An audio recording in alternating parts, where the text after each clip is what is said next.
Então, sexta questão. Considere três conjuntos A, B e C, tais que o número de elementos do conjunto A é 28. O número de elementos do conjunto B é 21. O número de elementos do conjunto C é 20. E ele dá pra gente que o número da interseção de A e B é 8, o número da interseção de B e C é 9, o número da interseção de A e C é 4 e o número da interseção dos três é 3. Assim sendo, determine o número de A, união B, interseção C.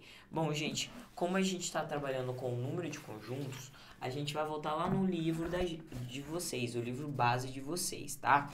Lá no livro base de vocês, na página 60, não tá dando para enxergar muito bem, mas é na página 60, vocês têm a relação de distributiva quando a gente tem uma relação de conjuntos. Essa relação de distributiva, ela fala o seguinte, que a união B interseção C é a mesma coisa que a gente dizer que a gente tem a união B interseção A união C. O que é isso, professora? Já vou explicar. A gente tem ainda na página 61 aquela relação que a gente utilizou lá na nossa aula.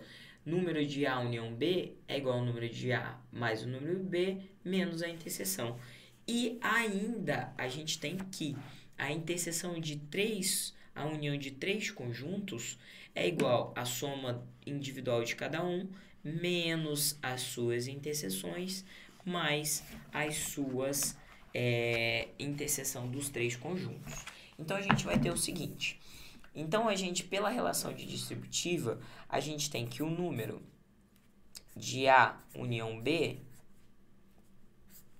interseção C é igual o quê? Lembra daquela regrinha que a gente fazia de distributiva no colégio? Que o professor falava que era o chuveirinho? Nosso amado chuveirinho, né? A gente tem que A união B interseção C, a gente vai dizer que é A interseção C, tá vendo? Eu pego o sinal e o conjunto. União A interseção C.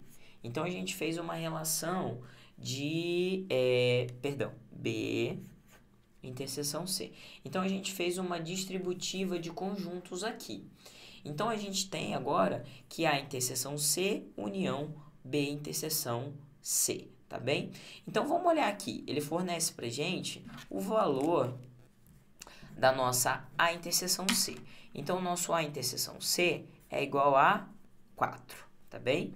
União, o nosso B interseção C é igual a 9.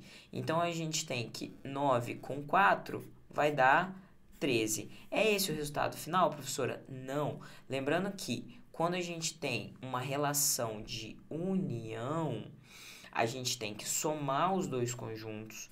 Quando a gente tem número de A com B, a gente soma número de A mais número de B e retira a interseção deles.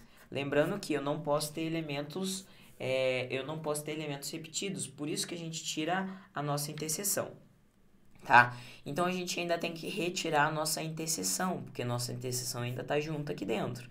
Só que a gente tem que pensar o seguinte, nesse caso a gente está trabalhando com A, com C e com B. A gente está trabalhando com três conjuntos. Se a gente está trabalhando com três conjuntos, a gente tem que tirar a interseção desses três conjuntos. Então, a gente tem aí, que 13 é o valor restante, né? E a gente tem que tirar essa interseção dos três conjuntos. Qual é o valor da interseção dos três conjuntos? O valor da interseção dos três conjuntos é aqui, o meu número 3. Então, eu vou ter 13 menos 3, eu vou ter igual a 10. Aí sim. Então, qual é o valor da nossa associação lá do início? Eu vou ter que número de A união B com interseção do C é igual a 10. Observem o seguinte, para esse exemplo, eu não consigo fazer o diagrama de Venn, Porque eu não estou dando os elementos, eu estou dando o número de elementos que eu tenho dentro do conjunto. Então, quando eu estou dando o número de elementos que eu tenho dentro do meu conjunto, eu tenho que utilizar as nossas relações de relações existentes entre conjuntos, que está na página 60 de vocês, tá? Está na página 60, na página 59, página 61, que é a relação existente entre conjuntos. Página 62 também tem. Página 63 com exercício aplicado. Tá bem, gente?